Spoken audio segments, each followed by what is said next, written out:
என்னோடு கூட கரங்களை உயர்த்தி சொல்ல வேண்டும் 3 முறை. மகிழ்ச்சியான குடும்பம்.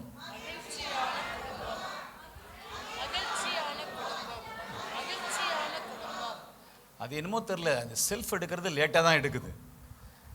எப்பொழுதுமே அனலாக இருக்கணும், எப்பொழுதுமே ஆர்வமாக இருக்கணும்.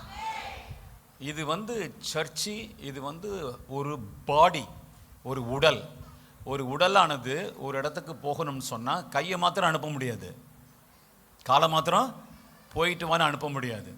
சர்ச் என்பது கிறிஸ்துவின் சரீரமாக இருக்கிறபடினாலே the same spirit, same thought, same praise, one accordance, அனைவரும் இணைந்து ஒரே மாதிரியான வைராக்கியத்தோடு தேவ சமூகத்தில் நாம் அறிக்கைகளை செய்கிறதை ஆவியானவர் விரும்புகின்றார். எல்லாரும் கரங்களை உயர்த்தி சொல்லுங்க, மகிழ்ச்சியா.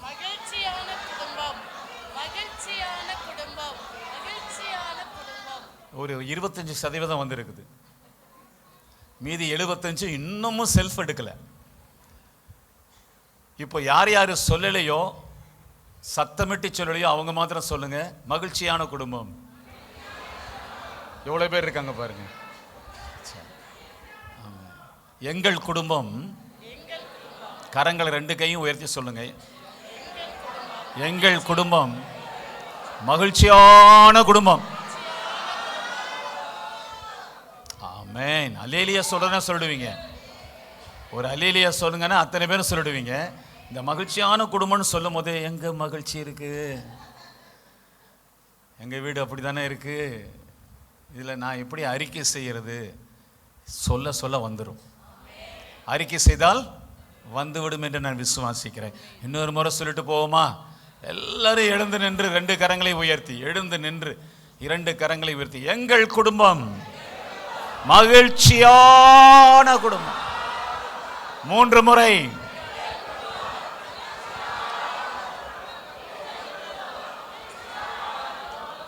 அமர்ந்து கொள்ளுங்கள். நன்றி. அப்போஸ்தலர் 16:34 ஒரு வசனத்தை வாசிக்கின்றோம். பின்பு அவன் அவர்களை தன் வீட்டிற்கு கூட்டிக் கொண்டு போய் அவர்களுக்கு போஜனம் கொடுத்து தன் வீட்டார் அனைவரோடும் கூட தேவனிடத்தில் விசுவாசம் உள்ளவனாகி மனமகிழ்ச்சியாயிருந்தான்.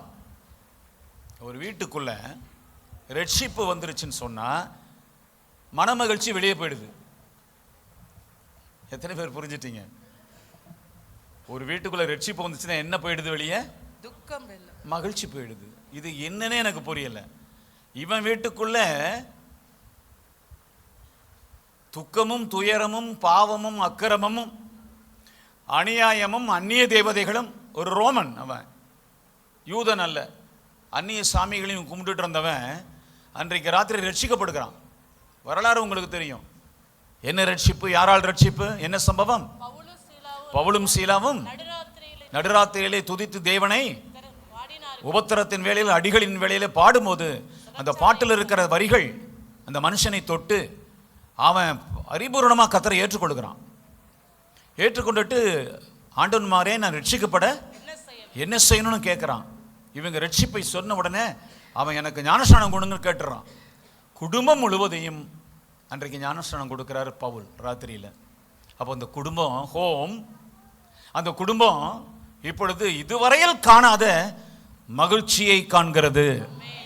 ஹல்லேலூயா, ஹல்லேலூயா. ரட்சிப்போட வர வேண்டியது என்ன? மகிழ்ச்சி. இந்த 4 ரோடுன்னு ஒரு இடம் இருக்கு. அந்த இடத்துல திருச்சபைக்கு போனதான ஒரு சகோதரிய அவங்க நண்பர் எதற்க பார்க்குறாங்க. அப்போ அவங்க என்ன சொல்றாங்க? சிநேகிதியே, உங்களை பார்த்தது ரொம்ப சந்தோஷம். நான் ஆலயத்துக்கு 3 மாசமா போயிட்டு இருக்கேன். நீங்களும் என்னோட வாங்கலேன், நீங்களும் ரட்சிக்கப்படுங்களேன் அப்படின்னு சொல்லிட்டு அவங்க சொல்லும்போது மூஞ்சிக்கு நேராக கையை நீட்டி 4 ரோட்டில் சாலையில் ரோட்டில் மூஞ்சிக்கு நேராக கை நீட்டி, ஏன் உன்ன மாதிரி நானும் மாறிடணுமா? ஆமாங்க, நீங்கள் என்ன மாதிரி மாறணும்னு தான் உங்களுக்கு இந்த சுவிசேஷத்தை சொல்கிறேன். அப்போது அந்த அம்மா சொல்லுது, அவங்க சிநேகிதி இந்த பொண்ணுக்கு, ரட்சிக்கப்பட்ட பொண்ணுக்கு சொல்லுது, நீ முன்னாடி சந்தோஷமாக இருப்ப, முன்னாடி எப்பொழுதும் ஜாய்ஃபுல்லா இருப்ப, முகமே அப்படி மலர்ந்து இருக்கும். 3 மாசமா உன்னை பார்க்கிறேன், ஒரே துக்கம், ஒரே கவலை, ஒரே உன்னுடைய முகத்துல இருள் இருக்கு. உன்ன மாதிரி மாறத்துக்கா என்ன கூப்பிடுற? என்ன ப்ளோ பாருங்க, என்ன கன்னத்துல அரைஞ்ச அற பாருங்க. ரட்சிக்கப்பட்டா உம்முனாங்கட்டியா இருக்கணும்னு யாரு சொல்லி கொடுத்தது? ரட்சிக்கப்பட்டா சிரிக்க கூடாதுன்னு யார் சொல்லி கொடுத்தது? ரட்சிக்கப்பட்டா சந்தோஷமா இருக்க கூடாது, அது உலக சந்தோஷம் அப்படின்னு யார் சொன்னது? பைபிள் சொல்லுதா? கிறிஸ்து சொல்றாரா? ஒரு வியாதி இருந்ததுன்னா துக்கம் இருக்கும், ஒரு பண கஷ்டம் இருந்துச்சுன்னா துக்கம் இருக்கும். ஆனால் பரலோக சந்தோஷத்தினால் ஒரு மனுஷன், ஒரு மனுஷி நிரப்பப்பட்டு ரட்சிக்கப்பட்டு கர்த்தரை தன் சொந்த ரட்சகராய் ஏற்று தேவாலயமாய் மாறி அவர் பிரசன்னத்தினால அந்த சகோதரனும் அந்த சகோதரியை நிரம்பி இருக்கும்போது பண கஷ்டமோ வியாதியோ கூட அவங்களை ஒன்றும் பண்ண முடியாது. அவங்க எப்பொழுதும் மகிழ்ச்சியா இருப்பாங்க. ஹல்லேலூயா. எங்கள் வீடு மகிழ்ச்சியான வீடு, ஹாப்பி ஹோம். அப்படி தொங்க விடுறதுல ஒண்ணும் இல்லை, ஹாப்பி ஹோம்னு. நம்ம மூஞ்சி தொங்கிட்டு இருந்துச்சுன்னா அது ஹாப்பி ஹோம் இல்லைன்னு புரிஞ்சிருவாங்க மக்கள். ஸ்பிரிச்சுவாலிட்டின்னா துக்கமாய் காணப்படுவதுதான் ஸ்பிரிச்சுவாலிட்டின்னு நினைச்சிடாதீங்க. எப்பொழுதும் இந்த முகம் ஒரு index of the face, heart. Face is the index of the heart. நம்முடைய இருதயத்தில் இருக்கிற மகிழ்ச்சியை முகத்தில் காண்பிக்கணும். ஆமென். ஹல்லேலூயா. நீரோ என்ற அரசன் 1ஆம் நூற்றாண்டு கர்த்தருடைய பிள்ளைகளை சிங்கங்களுக்கு இரையாய் போடும்போது, அக்கினிக்கு இரையாக்கும் போது, அவர்களை வெட்டி சாய்க்கும் போது, அவர்களை தோலை உரிக்கும் போது அவன் ஒன்றை கண்டான். அவன் என்ன சொன்னான் தெரியுமா? இது எனக்கு ஆச்சரியமா இருக்கிறது, இந்த ஜனங்களை நான் இவ்வளவு துன்புறுத்துகிறேன், அந்த துன்பத்தின் மத்தியிலே அவர்கள் முகம் பிரகாசிக்கிறது. ஒருவர் கூட இப்படிப்பட்ட துன்பத்திற்காக முகத்துல துக்கத்தையே காட்டலையே என்று சொல்லித்தான் திரும்ப திரும்ப இன்னொருத்தனை போடு, இன்னொரு குடும்பத்தை போடுன்னு போட்டு போட்டு பார்க்கிறேன். அவர்கள் துன்ப நேரத்தில் சிங்கங்கள் பீறி அவங்களை கிழிக்கும் போது தெய்வீக சந்தோஷத்தினால் இருக்கிறார்கள். இது நீரோர் என்றதான கிங், அரசன், ரோம அரசன், பேரரசன் சொன்ன ஸ்டேட்மெண்ட். நான் பர்சிக்யூட் பண்ண எத்தனையோ மக்கள் மத்தியிலே, என்னுடைய கைதிகள் மத்தியிலே, எதிராளிகள் மத்தியிலே இந்த கூட்டம் ஆச்சரியமா இருக்கு. கிறிஸ்துவை ஏற்றுக்கொண்ட கிறிஸ்தவர்களை நான் துன்பப்படுத்தும் போது அவருடைய முகம் எப்படி இருக்கிறது? ஜொலிக்கிறது, பிரகாசிக்கிறது என்று சொல்லி இருக்கிறார். இப்ப எல்லாரும் சொல்லுங்க, எங்கள் வீடு மகிழ்ச்சியான வீடு. ஆமென், ஆமென். ஒரு மனுஷன் ரட்சிக்கப்பட்ட உடனே அவனுக்குள்ள வந்து கூடி வருகிறது மகிழ்ச்சி. இது பரம சந்தோஷம், இது ரட்சண்ய சந்தோஷம். 51ஆம் அதிகாரத்தில் தாவீது சொல்லியிருக்கிறார், ரட்சண்ய சந்தோஷத்தை. ஆமென், ஹல்லேலூயா. பிலிப்பு ரட்சிக்கப்பட்டவன என்ன, எப்படி கடைசியா என்ன பைபிள் சொல்லுது? பிலிப்பு ரட்சிக்கப்பட்டு, மன்னிக்கணும், பிலிப்பு வழியாக மந்திரி ரட்சிக்கப்பட்ட உடனே, மந்திரி ஞானஸ்நானம் பெற்ற உடனே அவருக்கு ஒரு ஷாக்கு. என்ன ஷாக்கு? ஞானஸ்நானம் கொடுத்தவரை காணும். இப்போ அந்த முகத்தில் என்ன இருக்கணும்? ஷாக் தானே இருக்கணும், அதிர்ச்சி தானே இருக்கணும், தலையை சொரிஞ்சுக்கிட்டு தானே நிற்கணும். இப்போ அவர் எப்படி போனாரா? சந்தோஷத்தோட தன் வழியை. ரட்சிக்கப்பட்டவங்க ஞானஸ்நானம் பெற்ற உடனே, பரிபூரணமா பாவம் போன உடனே வர வேண்டியது என்ன? மாடி சொல்லுங்க எல்லாரும், சொல்லுங்க எல்லாரும். எப்பொழுதும் சிரித்து கொண்டே இருக்கணும், சிரிப்பா சிரிக்க கூடாது. எத்தனை பேருக்கு புரிஞ்சது? சிரிச்சுக்கிட்டே இருக்கணும், சிரிப்பா சிரிச்சு கேவலப்படக்கூடாது. அதுலேயும் ஒரு ஞானம் வேண்டும். கர்த்தருக்கு ஸ்தோத்திரம். இந்த முகத்தில் இந்த ரட்சணிய சந்தோஷத்தை காண்பிக்கிறத கர்த்தர் விரும்புகிறாரு, அவர் துவக்கி விடுகிறாரு. கர்த்தருக்கு மகிமை உண்டாவதாக. நமது குடும்பம் மகிழ்ச்சியான குடும்பமாய் இருக்க வேண்டும். இரண்டாவது, சமாதானத்தினால் நிரம்பின குடும்பமாய் இருக்க வேண்டும். லூக்கா 10:5. ஒரு வீட்டில் பிரவேசிக்கிற போது இந்த வீட்டுக்கு சமாதானம் உண்டாவதாக என்று முதலாவது சொல்லுங்கள். ஒரு வீட்டுக்கு நீங்க பிரவேசிக்கும் போது என்ன வரணுமா? இந்த வீட்டுக்கு சமாதானம் உண்டாவதாக. ஏங்க, சீஷர்களோ ஒரு விசுவாசியோ போனா கூட சமாதானம் அந்த வீட்டுக்குள்ள வரும்னு கர்த்தர் சொல்றாரு. இயேசுவே நம்ம வீட்டுக்கு வந்திருக்கிறாரு. உங்க வீடு ஏன் சமாதானம் அல்ல?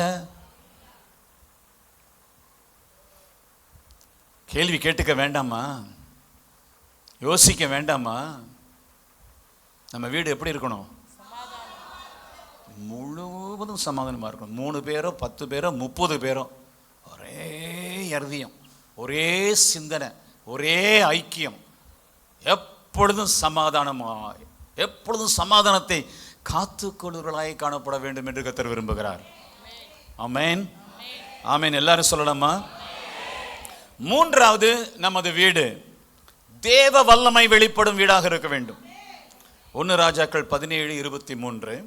அப்பொழுது எலியா பிள்ளையை எடுத்து மேல் வீட்டிலிருந்து அவனை கீழ் வீட்டிற்குள் கொண்டு வந்து அவனை அவன் தாயினிடத்தில் கொடுத்து, உன் பிள்ளை உயிரோடு இருக்கிறான் என்று சொன்னான். ஆண்டவர் இயேசு ஒரு வீட்டில் அமர்ந்திருந்தார். தனது வீடு அது, கப்பர்நகூமில்.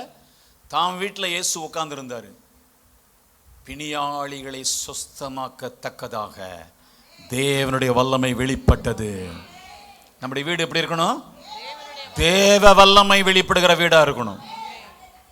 டைனமிக்கா இருக்கணும். பவர் ஜெனரேட்டர், பவர் ஹவுஸா இருக்கணும். இயேசு நம்ம வீட்டில் இருக்காரு. நம்ம வீடுன்னா அந்த 4 சுவரை சொல்லல. நமது ஹோம், நமது ஹவுஸ், நமது ஃபேமிலி. இப்போதான் உங்களுக்கு புரியும் நினைக்கிறேன். வீடுன்னா வீடு சிமெண்ட் வீடு அல்ல. நமது ஃபேமிலி, நமது குடும்பத்துக்குள்ளிருந்து இயேசு கிறிஸ்துவின் வல்லமை வெளிப்படணும். நான்காவது, மிக முக்கியமானது, துதிப்பாடல்கள் நிரம்பின குடும்பமாக இருக்கணும். ஜபத்தினால் நிரம்பின குடும்பமாக இருக்கணும். வேத வசனங்களை தியானிக்கும் குடும்பமாக இருக்கணும். என்னோட கூட சேர்ந்து அத்தனை பேரும் ஒரு எதிர்பார்ப்போட, என் வீடு இப்படி இருக்கணும், என் ஃபேமிலி இப்படி இருக்கணும், என் குடும்பம் இப்படி இருக்கணும், பாரத்தோட சொல்லுங்க பார்க்கலாம். துதி பாடல்கள் நிரம்பின வீடாக இருக்க வேண்டும்.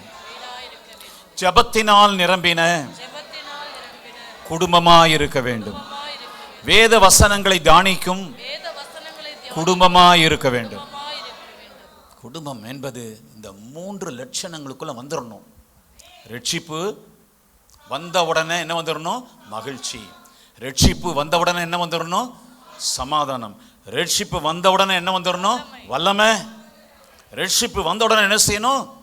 கர்த்தருடைய பிள்ளைகளே, இந்து குடும்பங்களில் ரட்சிக்கப்பட்ட தேவ பிள்ளைகளே, மீட்கப்பட்ட பிள்ளைகளே, உங்க வீட்டில் துதி பாடலுடைய சத்தம், ஆராதனை, வேற எந்த சத்தமும் வரக்கூடாது.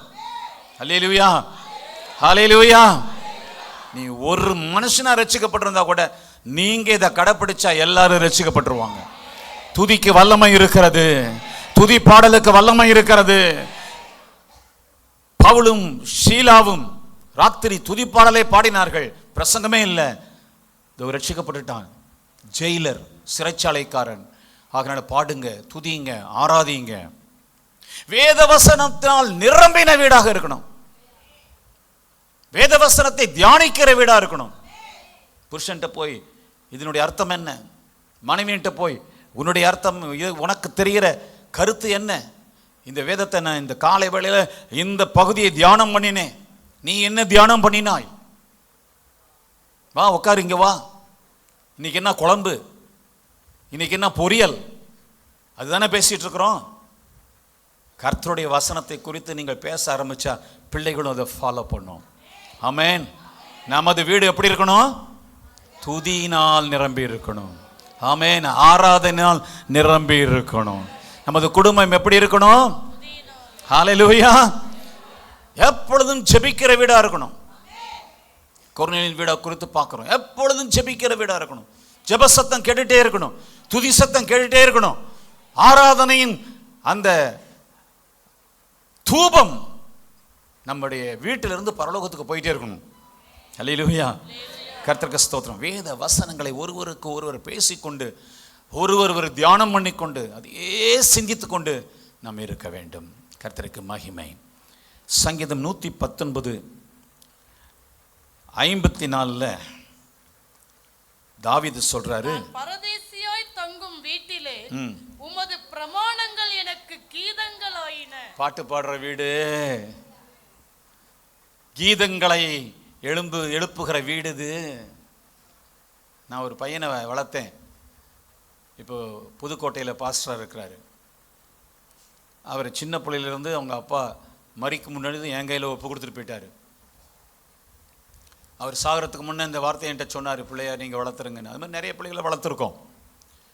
இப்போ புதுக்கோட்டையில் பாஸ்டராக இருக்கிற பால் ஜோசப், அவர்கிட்ட இருக்கிற விசேஷமே என்னன்னு கேட்டிங்கன்னா, காலையிலிருந்து ராத்திரி தூங்குற வரலும் பாடிக்கிட்டே இருப்பான் மனுஷன். பாடகர் அல்ல, நம்மளை மாதிரி ஆர்டினரியான ஆளுதான். கொஞ்சம் பாட தெரியும் நமக்கெல்லாம், நம்மளும் பாடகர் அல்ல. அதை மாதிரி அவரும் சாதாரணமாக பாடிக்கிட்டே துதிச்சுக்கிட்டே கர்த்தருடைய துதிகளை நான் எழுதின பாடல்களை நிறைய எங்களிடத்துலேருந்து கற்றுக்கொண்ட பாடல்கள்லாம் பாடிக்கொண்டே இருப்பார்.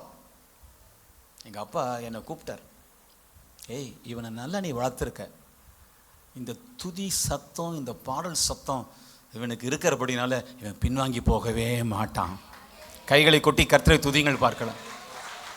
இன்னும் நல்ல கரங்களை கொட்டி நாம பின்வாங்கி போகிறதான சூழ்நிலை வரத்துக்கே காரணம் இந்த நாவிலே துதி குறைந்து விட்டது, இந்த நாவிலே ஜெபம் குறைந்து விட்டது, இந்த நாவிலே வேதவசன தியானம் குறைந்து விட்டது. அதனாலதான் தடுமாற்றம், யுத்தம். நல்லா புரிஞ்சுக்குங்க. இன்னைக்கு சொல்லப்படுகிற பிரசன்ட் பண்ணப்படுகிற காரியம் முக்கியமானது. சங்கீதம் 118:15 என்ன சொல்லுகிறது? நீதிமான்களுடைய கூடாரங்களில் ரட்சிப்பின் கம்பீர சத்தம் உண்டு. நீதிமானுடைய கூடாரம், ஃபேமிலி ஹவுஸ், உங்க குடும்பம் எப்படி இருக்கணும்? கம்பீர சத்தத்தை தவிர வேற சத்தம் வரக்கூடாது. சீ தோ நாய பேய, அவனை இவனை இவளை அவளை, ஏ சனியனை ஏ எருமமாட, இதுதான் நம்ம வீடுகளை கேட்டுட்டு இருக்கு. நீ மனுஷனடா, என்னத்தடா சாப்பிட்ற? இதெல்லாம் உலகத்தாருடைய வீட்டில் பார்க்கலாம். நம்ம வீட்டில் என்னதான் இருக்கணும்? ரட்சிப்பின் கம்பீர சத்தம். ஏகோவா தேவனே, எங்கள் ராஜாவே, கர்த்தாதி கர்த்தா, ராஜாதி ராஜா இயேசுவே என்ற துதிகள் மாத்திரம்தான் நம்ம வீட்டில் எழும்பிட்டு இருக்கணும். இந்த பாருங்க, வீட்டில் அநேகர் என்ன செய்கிறாங்கன்னு கேட்டிங்கன்னா, வாயில் பிளாஸ்டரி போட்ட மாதிரி ஒன்று போட்டுடுறாங்க. யார்கிட்டையும் பேசுறதில்ல. வெளியே யாரும் வந்தால் சும்மா இப்படி பேசுவாங்க. வெளியே போனால் எல்லாத்தையும் நல்லா பேசுவாங்க. வீட்டில் அப்பா அம்மாட்ட பேசவே மாட்டான். அங்கே வந்து வாயில் ஜிப்பை போட்டுருவான், அல்லது வாயை திறந்தாள்னு வச்சிடுங்களேன், கலகம்தான், சண்டை தான். அப்படிதான் இன்றைக்கு நம்முடைய குடும்பங்கள் இருக்கின்றன. காரணம் என்ன? பேசிக்கா ரட்சிப்புனா என்னன்னு தெரியல. ரட்சிப்போட ஒரு பேக்கேஜ் இருக்கு, அது கட்டாயம் வரும். அது பேர் தான் மகிழ்ச்சி. ஹல்லேலூயா, ஹல்லேலூயா. ஒற்றுமை, சமாதானம், வல்லமை, வேதவசனம், பாடல், துதி, ஆராதனை. கர்த்தருக்கு மகிமை உண்டாகட்டும். ஒரு சின்ன உதாரணத்தை சொல்லிட்டு அடுத்ததுக்கு போகிறேன். வாசிச்சிடுவோம். அப்போஸ்தலர் 10:30. 4 நாளைக்கு முன்னே இந்நேரத்திலே நான் உபவாசித்து 9ஆம் மணி நேரத்தை என் வீட்டிலே ஜெபம் பண்ணி கொண்டிருந்தேன். அப்பொழுது பிரகாசமுள்ள வஸ்திரம் தரித்த, நம்முடைய வீடு எப்படி இருக்கணும்? ஜெபம் பண்ற வீடா, வீட்டார் அனைவரோடும் ஜெபம் பண்ற வீடா இருந்துச்சு. வேத வசனங்களை தியானிக்கும் குடும்பம். லூக்கா 10:38-39 நாம் அறிந்த பகுதி.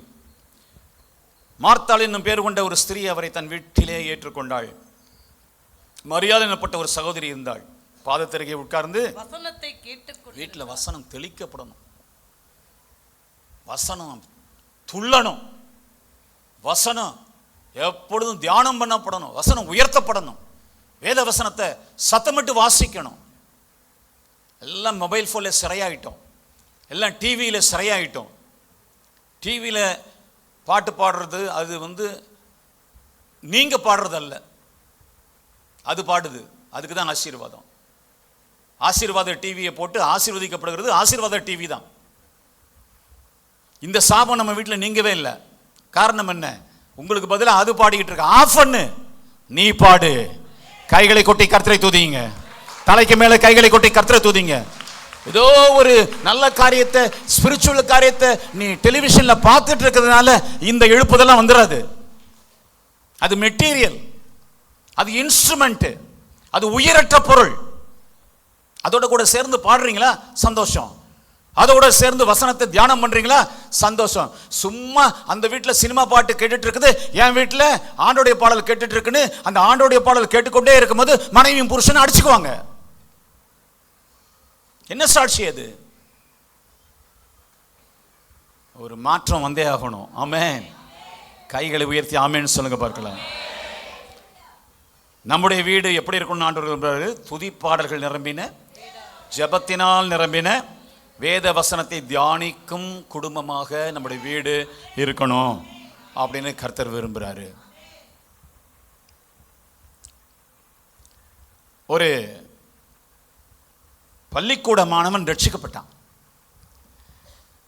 ரட்சிக்கப்பட்ட உடனே அவன் ஸ்கூல் புக்ஸை, டெக்ஸ்ட்டை வாசிக்கிறத கொஞ்சம் குறைச்சிட்டு பைபிளை வாசிக்க ஆரம்பிச்சிட்டான். அவன் பைபிளை வாசிக்கிறத பார்த்த உடனே அப்பாவுக்கு கவலை வந்துருச்சு. ஆஹா, இந்த பெந்தேகோஸ்தே பைத்தியம் பிடிச்சிருச்சு, அதனால இவன் உருப்பட மாட்டான் என்று சொல்லி வான் பண்ண ஆரம்பித்தார். டேய், டெக்ஸ்ட் படி, பாட புஸ்தகத்தை படி, பைபிள் இனிமேல் படித்த தொலைச்சிருவண்டா அப்படின்னு சொல்லிட்டு இவர் போயிட்டு திரும்ப வந்து பார்க்குறாரு. மறுபடியும் என்ன செய்கிறான்? பைபிளை தான் வாசிச்சுட்டு இருக்கான். கடும் கோபமாகி பைபிளை படக்குன்னு பிடுங்கினார். பிடுங்கிட்டு அவன் கையில் ஹிஸ்டரி புக்கை கொடுத்து ஒழுங்காக படிடான்னார். ஹிஸ்டரி சரித்திர புஸ்தகத்தை அவன் வாசிச்சுட்டே இருந்தான். அப்பா ரூமில் இருக்காரு. சரித்திர புஸ்தகம் வாசிச்சிடும் போது அல்லேலூயான்னு கத்தனான். குண்டு குண்டு குண்டுன்னு அவங்க அப்பா ஓடி வந்தார். ஏண்டா, பைபிளில் தான் அல்லேலூயா இருக்குன்னா சரித்திர புஸ்தகத்தில் மாடா அல்லேலூயா இருக்கு அப்படின்னு ஒன்று. பா, கிறிஸ்துவுக்கு முன்னே கிறிஸ்துவுக்கு பின்னேன்னு சரித்திர புஸ்தகத்தில் எழுதியிருக்குப்பா. ராஜராஜ சோழன் கிறிஸ்துவுக்கு பின்னால் இத்தனை ஆண்டுகளுக்கு பின்ன அவன் ஆட்சி பண்ணான்னு இருக்குப்பா, பாருங்கப்பாங்க, வாங்கப்பா அப்படின்னா. ஓஹோ, சரித்திர புஸ்தகத்துலேயும் இயேசு இருக்காரா? விடுக்கணும் பிடுங்கினாரு. பூகோள புஸ்தகத்தை கொடுத்துட்டார். இப்போ பூகோள புஸ்தகத்தை சேடாக படிச்சுட்டு இருக்கிறான். பைபிள் வாசிக்க முடியலையே அப்படின்னு திடீர்னு கத்தனான் பாருங்க. என்ன கத்தனான்? நீங்கள் தான் ஒரு அல்லேலூயா போடுங்களேன். அல்லேலூயா அப்படின்னு கத்தனா. அப்போ அங்கேருந்து குண்டு குண்டுன்னு ஓடி வந்தார். ஏன்டா பைத்தியம், பூகோள புஸ்தகத்துலேயும் இயேசுநாதராடா இருக்கிறாரு. ஏன்பா நீங்கள் கேட்குறீங்க?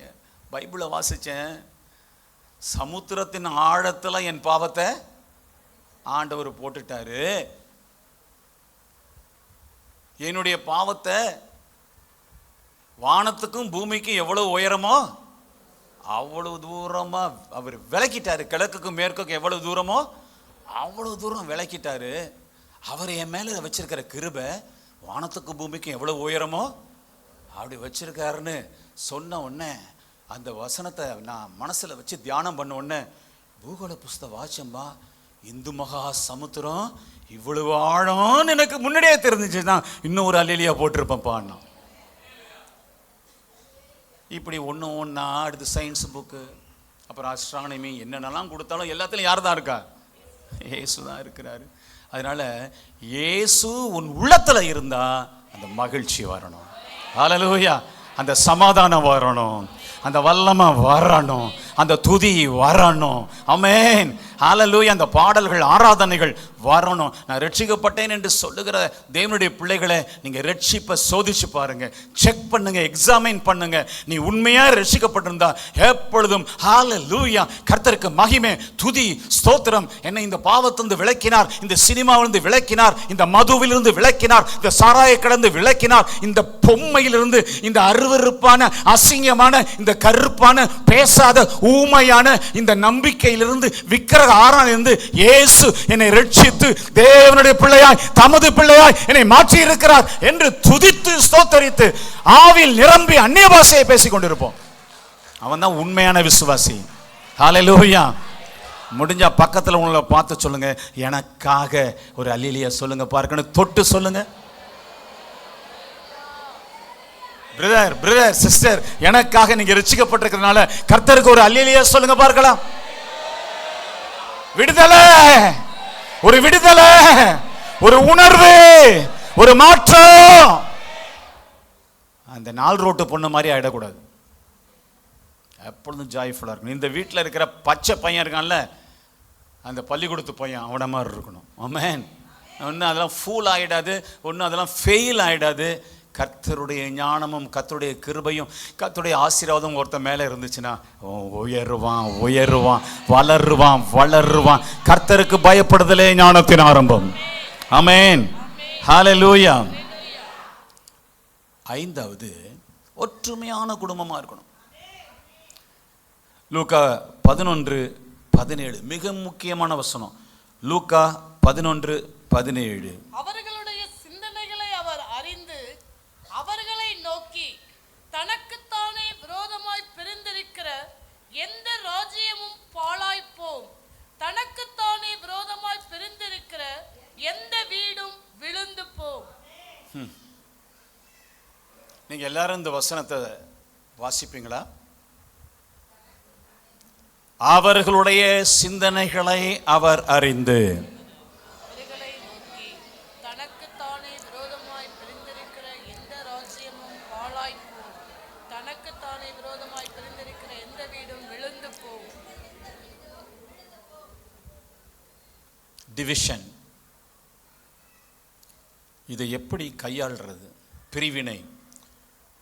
புருஷனுக்கு ஒரு மூளை, மனைவிக்கு ஒரு மூளை. ஒரே மூளையாக கர்த்தர் வைக்கல. வேறு வேறு மூளை, வேறு வேறு தாட் வரும், வேறு வேறு சிந்தனை வரும், அபிப்பிராயம் வரும், ஐடியாஸ் வரும், பிளான்ஸ் வரும். எப்படி இதை டேக்கிள் பண்ணுறது? ஒரு தீர்மானம் அம்மாவும் அப்பாவும் புருஷனும் மனைவியும் எடுத்துக்கணும். என்னன்னு கேட்டிங்கன்னா, இந்த காரியத்தில் நானோ என்னுடைய மனைவியோ அல்லது என் புருஷனோ யாராகிலும் ஒத்து போயிடுவோம், விட்டு கொடுத்துருவோம். ஆமென். ஆனால் ஒருத்தரே விட்டு கொடுத்துட்டு இருந்தால் அது அடிமைத்தனம். மனைவியே பிடிச்சி மசாலா அரைச்சிக்கிட்டு இருந்தா தலையில் எந்த புருஷனும் சந்தோஷமாக இருக்க மாட்டான். மனைவியை ஒரு மட்டமாக நடத்தி, நான் சொல்கிறது தாண்டி நீ கேட்கணும், நீ பொம்பளை, அப்புறம் பொம்பளை இல்லாமல் வாழு, அம்மா இல்லாமல் நீ வந்துட்டியோ, தாய் இல்லாமல் பிறந்துட்டியோ சொல். அந்த ஆணத்தனம், அந்த ஆண் என்ற அகம்பாவம், பெண் என்றதான பிடிவாதம் வரவே கூடாது. சொல்லுங்க, ஆண் என்ற அகம்பாவம், பெண் என்ற பிடிவாதம் ரெண்டும் வரக்கூடாது. லவ் தான், அன்பு தான், ஒற்றுமை தான், சமாதானம் தான், ஐக்கியம்தான். அப்படி இருக்கிற குடும்பம் தான் ஓட்டிக்கிட்டு இருக்கிறோம். மற்றதெல்லாம் சதறி போயிடுச்சு. கொஞ்சம் கூட ஈவு இரக்கம் இல்லாமல், கொஞ்சம் கூட உணர்ச்சி இல்லாமல், கொஞ்சம் கூட அடுத்தவங்களை ஃபீல் பண்ணாமல் நம்மள்கிட்ட வந்திருக்கிறவங்களும் ஒரு மாரல் பீயிங் தான், ஒரு ஆன்மா இருக்குது, உணர்ச்சிகள் இருக்குது. வீட்டை விட்டு வந்திருக்கிறாங்க, அம்மா அப்பா விட்டு வந்திருக்கிறாங்க, நம்மளை நம்பி வந்திருக்கிறாங்க. நெய்யும்பாங்க, அது வேற, அது பெண்ணுடைய சுவாபம். ஒன்றை விட்டு ஓடி போயிட மாட்டாங்க. புருஷன்னா அவங்களுக்கு அதே நினைவு, அதே கனவு.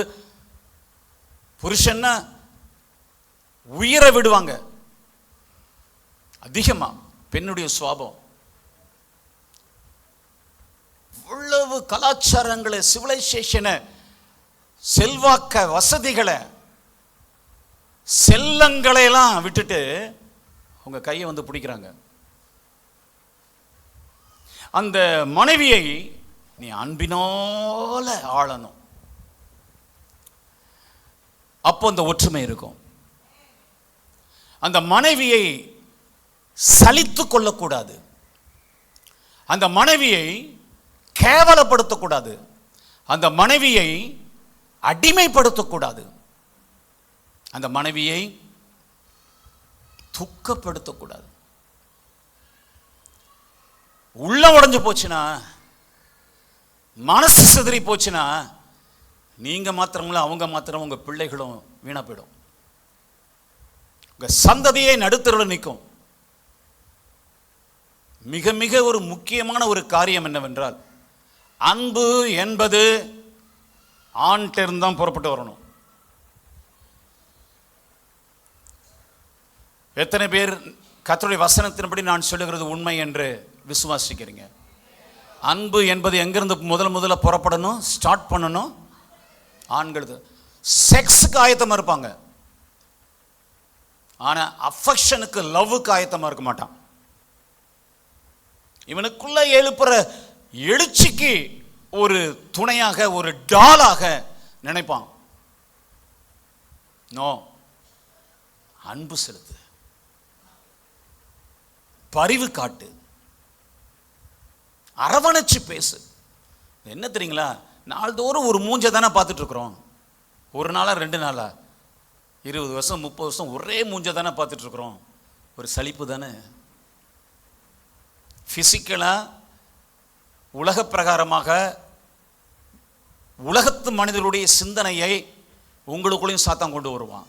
அது உலகத்து மனிதனுடைய சிந்தனை. ஆனால் ஆதாமுடைய சிந்தனை என்ன தெரியுமா? கர்த்தாவே, நீர் தந்த மனைவி. கைகளை உயர்த்தி சொல்லுங்க. நீர் தந்த புருஷன், நீர் தந்த மனைவி, அவர் தான் இணைக்கிறார். வேற ஒரு பெண்ணா இருந்தா உன் குடும்பம் நேரம் நாசமா போயிருக்கும். இந்த பெண்கிறதுனால இத்தனை வருஷம் இந்த குடும்பத்தை கட்டி காத்து கொண்டிருக்கிறங்கிற பார்வை உங்களுக்கு வரணும். அப்படியே எடுத்துட்டீங்கன்னா, புருஷன்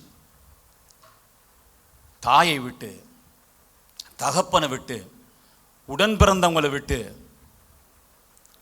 அநேக காரியங்களை உனக்காக தியாகம் பண்ணி, வெயில்ல கொடுமையிலே, வெயில் கொடுமையிலே, வெப்பத்தின் கொடுமையிலே, அதிகாரிகளுடைய வாயிலிருந்து வருகிற சாப வார்த்தை அதெல்லாம் கேட்டு தலையில கொட்டுப்பட்டு சம்பாதிக்கிறான்.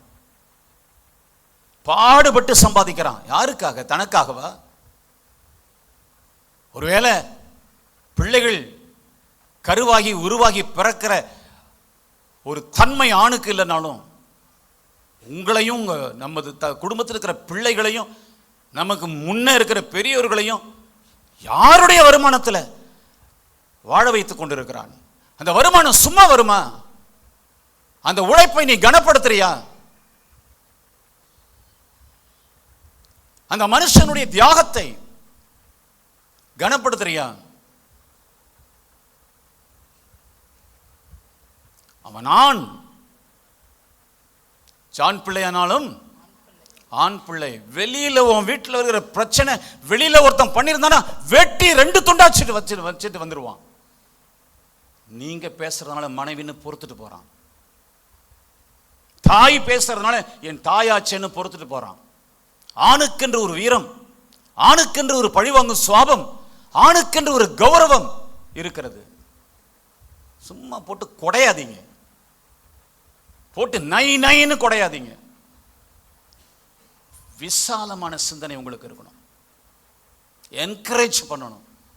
ஒரு மனைவி என்பது தாயாகவும், மனைவியாகவும், சகோதரியாகவும், சிநேகிதியாகவும், ஆலோசகராகவும், ஆற்றுகிறவராகவும் இருக்க வேண்டும். எல்லாரும் சொல்லுங்க பார்க்கலாம். மனைவி என்பவள் தாயாகவும், மனைவியாகவும், சகோதரியாகவும், தோழியாகவும் ஆற்றுகிறவளாகவும் இருக்க வேண்டும். என்ன சொல்ல போனால் வைத்தியராகவும் இருக்கணும். குணமாக்கும் சாந்தப்படுத்தும் வைத்தியராகவும் இருக்கணும். இந்த மனைவி வீட்டை சரியாக கட்டலைன்னா அந்த வீடு சிதறி போயிடும். தேவனுடைய பிள்ளைகளே, இன்றைக்கு நல்லா புரிந்து கொள்ளுங்க. வீட்டார் அனைவரோடும், ஆமென், கர்த்தருக்கு ஸ்தோத்திரம். அது மாத்திரமல்ல, தனக்குத்தானே பிரிந்து கிடக்கிற வீடு விழுந்து போகும். ஒற்றுமை, ஆணாதிக்கமும் கூடாது, பெண்ணாதிக்கமும் கூடாது. நீங்க என்ன சொல்றீங்களோ அதை நான் கேட்கிறேன், பெண் சொல்லிடணும். நீ என்ன சொல்றியம்மா அதுதான் அந்த வீட்டில் சட்டம். அண்ணு பெண்ணுக்கு உரிமை கொடுத்துடணும். கிரீடத்தை தூக்கி மகாராணி மாதிரி வச்சிருங்க. உங்களை மகாராஜாவை அப்போதான் அவங்க ஆக்குவாங்க. ஹல்லேலூயா, கர்த்தருக்கு ஸ்தோத்திரம். ஒரு அருமையான ஒரு உதாரணத்தை ஒரு பெரியவர் ஒரு திருமணத்தில் பேசினார். அந்த உதாரணம் என்ன? ஆண்மானும் பெண்மானும் தாகத்துக்காக கதறிக்கிட்டு தண்ணீரை தேடி ஓடுது. தண்ணி கிடைக்கவே இல்லை, எல்லாம் காணல் நீராக இருக்கு. கடைசியில் ஒரு குறிப்பிட்ட இடத்துல கொஞ்சம் தண்ணீர் கிடக்கு. 2 ஆண் மானும் பெண் மானும் தண்ணீரிட்ட வந்துருச்சு. நீண்ட காலங்கள் தண்ணீரற்ற நிலை, தாகத்துக்காக ஓடி ஓடி ஓடி ஏமாந்து இன்னும் சரீரம் களைச்சிருக்கு. இருக்கிறதோ கொஞ்சம் தண்ணீர். அந்த கொஞ்சம் தண்ணீரை 2 பேரும் என்ன செய்யணும்? குடிச்சு தாகம் தீர்த்துக்கணும். புருஷன் மானு குடிக்காம அப்படியே ஜாடை காட்டிட்டு இருக்கு, குடிக்கிற மாதிரி. இந்த பெண்டாட்டி மான் இருக்குல்ல, அது என்ன செய்யுது? அப்படி வாய் வச்சுட்டு அப்படியே பாசாங்க பண்ணிட்டு இருக்கு. 2 கண்களும் ஒருத்தர் ஒருத்தர் பார்த்துட்டே இருக்கு. இது பார்வை எப்படி இருக்கு? நீ முதல்ல குடிமா. அது பார்வை இருக்கு எப்படி இருக்கு? நீங்க முதல்ல குடிங்க. 2 பேரும் குடிக்காமலே இருக்கிறாங்க. தண்ணீர் குறையாமலே இருக்கு. ரொம்ப நேரம் அப்படியே இருந்தபோது ஒரு முடிவுக்கு வந்து, நான் கொஞ்சம் குடிக்கிறேன், நீ கொஞ்சம் குடி, நீ கொஞ்சம் குடித்தோடனே நான் கொஞ்சம் குடிக்கிறேன்னு இது ஒரு இழுப்பு இழுத்துட்டு அதை பார்க்குது, அது ஒரு இழுப்பு இழுத்துட்டு இதுக்கு கொடுக்குது, இது கொஞ்சம் குடிச்சோன்னு தண்ணீரும் வத்தி போச்சு, வயிறும் நிறைஞ்சி போச்சு. இது மானு. 2 நாயாக இருந்தால் அப்படி இருக்கும்.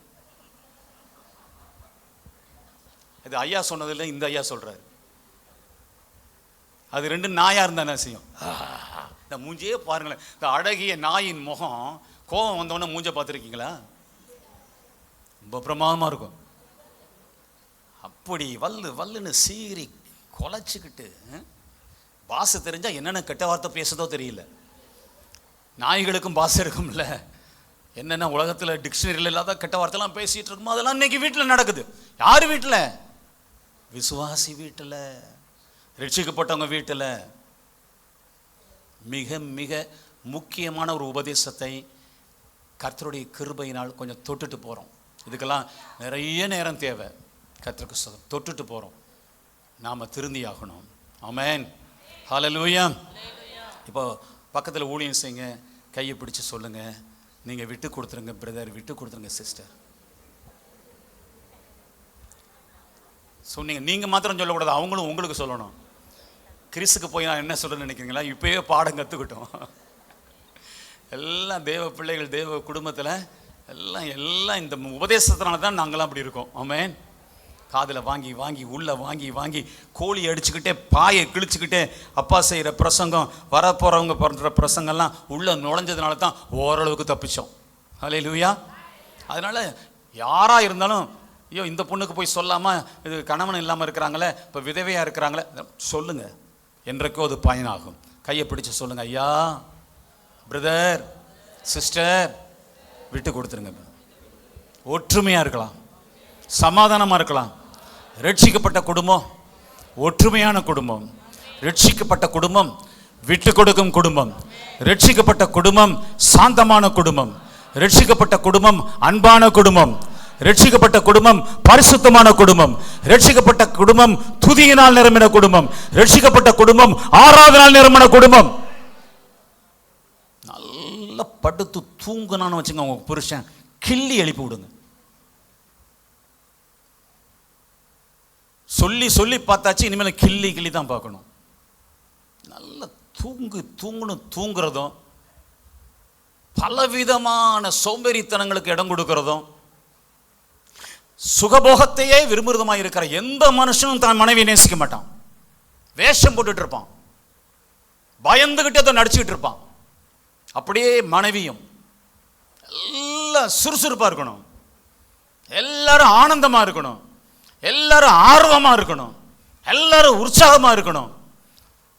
நான் உங்களை நேசிக்கிறேன் அப்படின்னு ஒரு வார்த்தை நீங்க சொன்னீங்கன்னா அது உதட்டுல இருந்து வரக்கூடாது. எங்கிருந்து வரணும்? அது அப்படி கண் கலங்கும். ஆமென், ஹல்லேலூயா.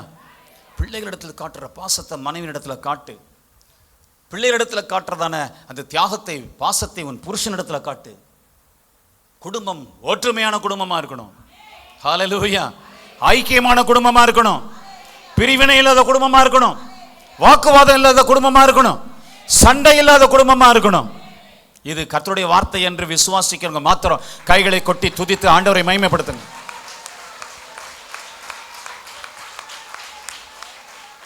ஆண்டவர் ஒரு பக்தியே பரலோகத்திலிருந்து பூமிக்கு கொண்டு வந்தாருன்னா என்ன பக்தி தெரியுமா? கடவுளுக்கும் மனுஷனுக்கு இருக்கிற உறவை பத்தி பேச ஆண்டவர் வரல. பிதாவுக்கும் பிள்ளைகள் இருக்கிற உறவை கொண்டு வரதான் ஆண்டவர் வந்தார். எத்தனை பேர் புரிஞ்சிட்டீங்க? அவன்லாம் கடவுளே யெகோவான்னு கூப்பிட்டுட்டு இருந்தான். இயேசு வந்து பிதாவேன்னு ஆரம்பிச்சாரு. இந்த ரகசியத்தை யாருமே அதற்கு முன்ன பிரசங்கம் பண்ணினதில்லை, சொல்லி கொடுத்ததில்லை. ஒரு சுல்தானான ஒரு முஸ்லிம் பிரசங்கி இருக்கிறாங்க. அவங்க ஒரு முஸ்லிம் பெண், நல்ல உற்சாகப்படுத்தி பேசக்கூடிய பேச்சாளர். யூனிவர்சிட்டிக்கெல்லாம் போயிட்டு இருக்கிறாங்க, அவங்களுக்கு நேரமே இல்லை. பிரவீன் சுல்தானா, பார்வின் சுல்தானா, அவங்க சொல்றாங்க, நான் படித்த புஸ்தகத்திலேயே பைபிளை போல ஒரு புஸ்தகம் இல்லை. அது தேன் கூடுங்க, அது தேன் கூடுங்க. உலகத்துல எத்தனையோ பேர் பேசி இருக்கிறாங்க. நான் மெய்சிலிர்த்து போனேன் என்று சொன்னால் இயேசுநாதர் பேசின வார்த்தைகளை தான். ஒரு முஸ்லீம் லேடி சொல்றாங்க, இயேசுநாதர் பேசின வார்த்தை. அவங்க சொல்றாங்க 1 கொரிந்தியர் 13 அன்பு. அவங்க சொல்ற மாதிரி சொன்ன ஆச்சரியமா இருக்கும். அன்பு சகலத்தையும் தாங்கும். ஐயா, என்ன வார்த்தைங்க! சகலத்தையும் தாங்கும், சகலத்தையும் சகிக்கும், சகலத்தையும் நம்பும். அன்புக்கு பொறாமை இல்லை, அன்பு தீங்கு செய்யாது. இத மாதிரி எந்த இடத்துலங்க இருக்கு? எந்த புஸ்தகத்துலங்க இருக்கு? தயவு செய்து எல்லாரும் பைபிள் வாங்கி வாசிங்கன்னு அவங்க சொல்றாங்க. நம்ம வீட்டில் 10 பைபிள் இருக்கு, புரட்டுறதே இல்லை. திருடி வச்ச பைபிளும் இருக்கு, திருப்பியே பார்க்கறது இல்லை. கர்த்தருடைய பிள்ளைகளே, ஓசியா வர்றதுனால ஈஸியா போயிடுச்சு எல்லாம். இந்த உறவை ஆண்டவர் சொன்னார். எபேசியர் 3:14 சொல்லுது, இது நிமித்தம் நான் பரலோகத்திலும் பூலோகத்திலும் உள்ள முழு குடும்பத்துக்கும் நாமகரணராகி. நம்முடைய கர்த்தராய் இருக்கிற இயேசு கிறிஸ்துன்னு சொல்றாரு. பரலோகத்தில் இருக்கிற பிதா, பூலோகத்தில் இருக்கிற பிள்ளைகள். இயேசு கிறிஸ்து மூத்த சகோதரன், எல்லாம் ஒற்றுமையா இருக்காங்க. யோவான் 17 ஆண்டவர் ஜெர்மன் சொல்றாரு, நானும் நீரும் ஒன்றாய் இருக்கிறது போல இவர்கள் எல்லாரும் நம்மை போல் ஒன்றாய் இருக்கும்படி வேண்டிக் கொள்கிறேன். மாத்திரமல்ல,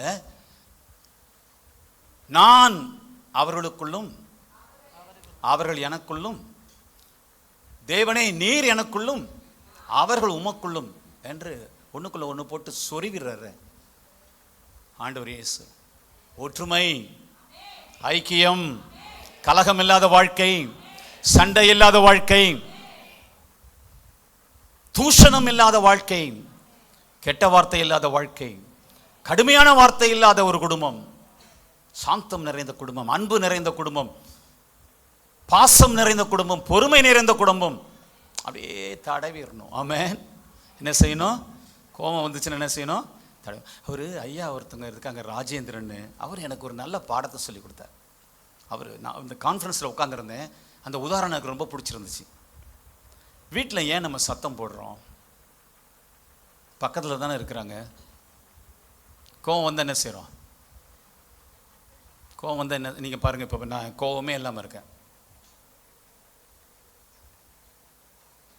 இப்போது என் பக்கத்தில் என் மனைவி இருக்காங்க, பக்கத்தில் இருக்காங்க. எனக்கும் அவங்களுக்கும் வாக்குவாதம் வந்துருச்சு, எனக்கு கோவம் வந்துருச்சு. கோவம் வந்து என்ன செய்கிறேன்? எப்போதும் பேசும்போது, முன்னாடி பேசும்போது, வசந்தா இது செய் அப்படி தானே நம்ம சொல்லியிருப்பேன். இப்போ என்ன பண்ணுறேன்? ஏய்,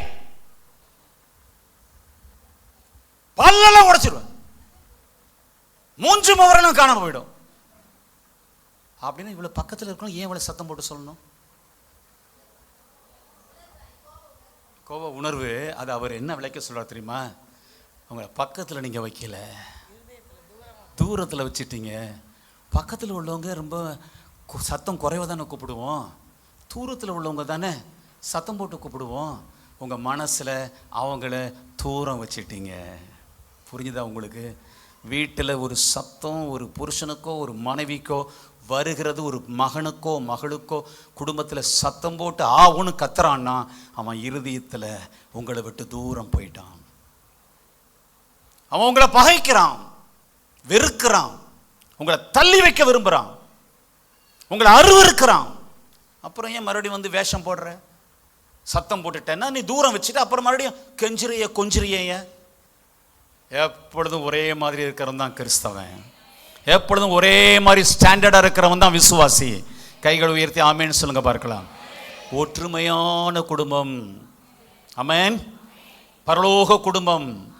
கர்த்தருக்கு ஸ்தோத்திரம். இப்போ 5 காரியத்தை சொன்னேன்.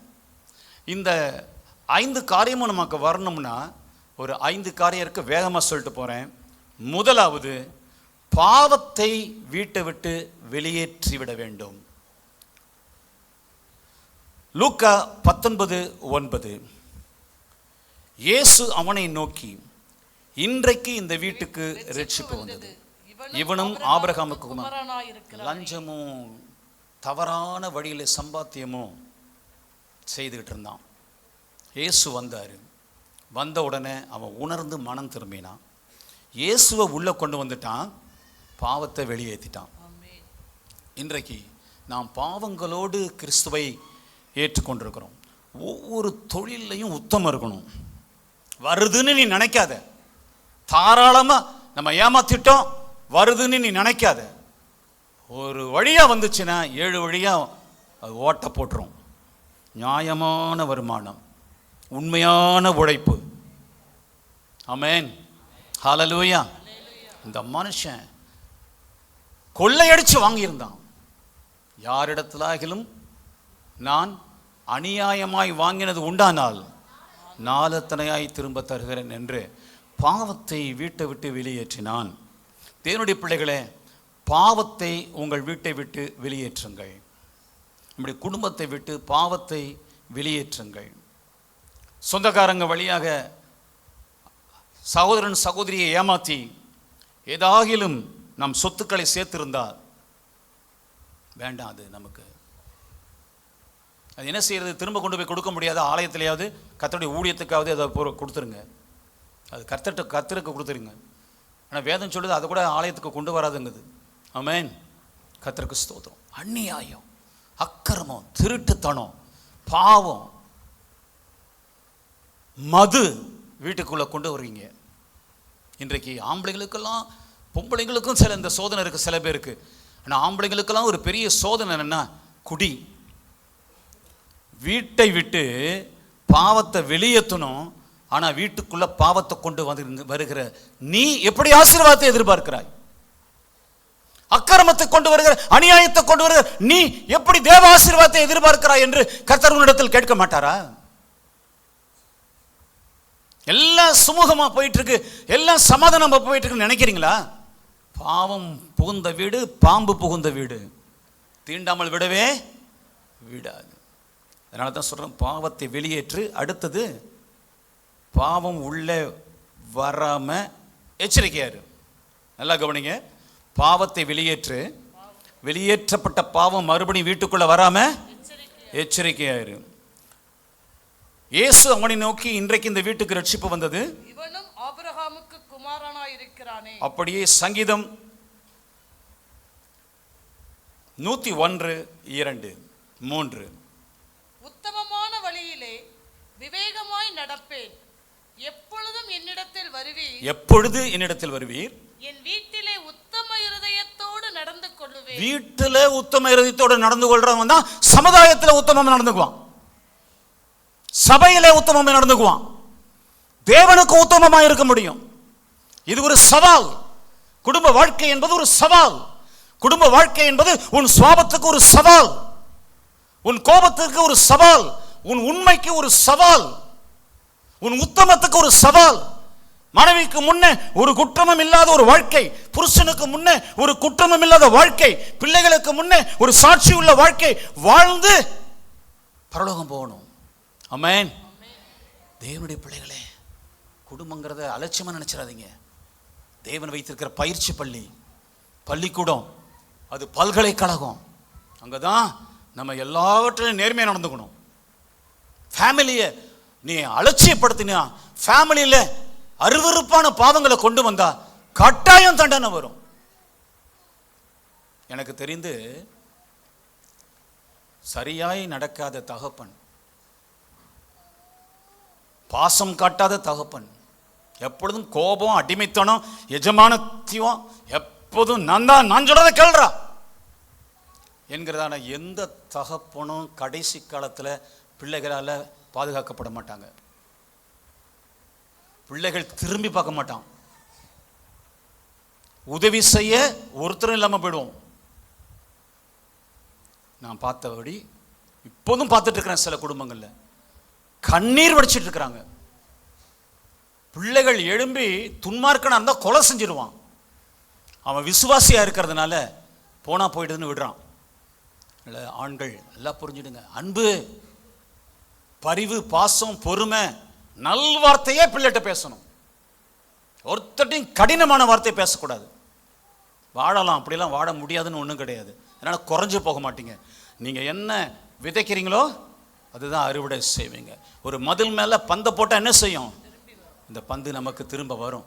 அதே போல் நீங்கள் அன்பு, பாசத்தை உன் பிள்ளைகிட்ட விதைச்சின்னா அவன் உனக்காக வாழ்வான். ஆமென். தனக்காக வாழவே மாட்டான். எனக்காக வாழ்ந்த என் அப்பாவுக்காக, எனக்காக வாழ்ந்த என் அம்மாவுக்காக என்று அவன் உயிரையே உனக்காக கொடுப்பான். கர்த்தருக்கு ஸ்தோத்திரம். இந்த இடத்துல பாவத்தை வெளியேற்றணும், பாவத்தை உள்ளே கொண்டு வரக்கூடாது. தீங்கான காரியத்தை என் கண்முன் வைக்க மாட்டேன், வழி விலகுகிறவர்களின் செய்கையை வெறுக்கிறேன். வழி விலகாதே. கொஞ்ச நாள் நல்லா இருந்த, கொஞ்ச நாள் பக்தியா இருந்த, கொஞ்ச நாள் பரிசுத்தமா இருந்த, மறுபடியும் பாட்டில் அவன் கையில் எடுக்கிற. எப்படி உனக்கு அந்த துணிவு வருகிறது? இந்த உதட்டினால் தேவனை துதித்த இந்த உதட்டினால் இங்கே வந்து ஜெபித்து ஆசீர்வாதம் கேட்கிற நீ எப்படி சாராய கடைக்கு போக முடியும் என்று யாரையோ ஆண்டவர் கேட்கிறார். இது சபை பக்தி அல்ல, பரலோக பக்தி. ஆமென். அங்க போய் சேரணும். ஒரு நாள் நமது மூச்சு நிற்கும். ஏன் ஆண்டவர் இந்த ஐக்கியத்தை கொடுத்தார்? ஏன் இந்த ஊழியத்தை கர்த்தர் தந்தார்? ஏன் உனக்கு இந்த அற்புதமான அதிசயமான ஒரு ஐக்கியத்தை, ஒரு உறவை, ஒரு ஃபெலோஷிப்பை, ஒரு சகோதர பாசத்தை கொடுத்தாருன்னா நீ எப்படி வேணாலும் நட, உனக்காக நான் ஜெபிக்கிறேங்கிறதுக்காக இங்க ஒரு ஊழியக்காரன் அல்ல. உங்களுடைய வாழ்க்கை இதோடு முடிந்து போகிறதல்ல. கணக்கு கொடுக்கணும், கணக்கு கொடுக்கணும். ஆகையினால இந்த இடத்துல பக்தியாய் பரிசுத்தமாய் வாழ்ந்த உனது பரிசுத்த கால்கள், பரிசுத்த கைகள், பரிசுத்த உதடு மறுபடியும் சாராயத்தை நாடக்கூடாது.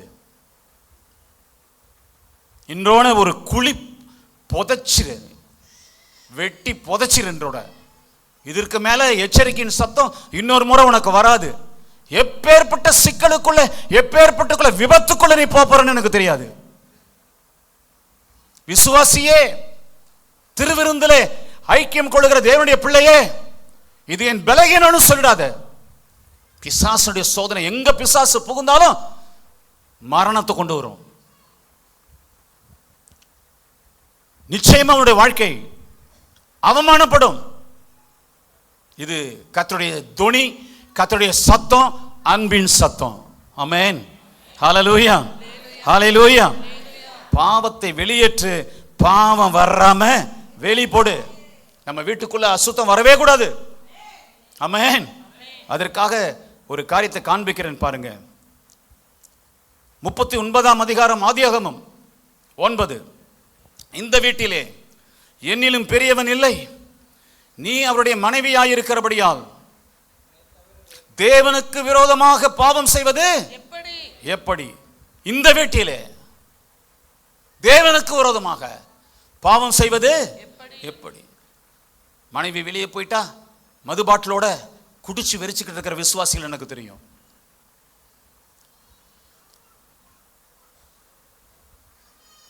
அந்நிய அருவருப்பான ஆட்களை கொண்டு வந்து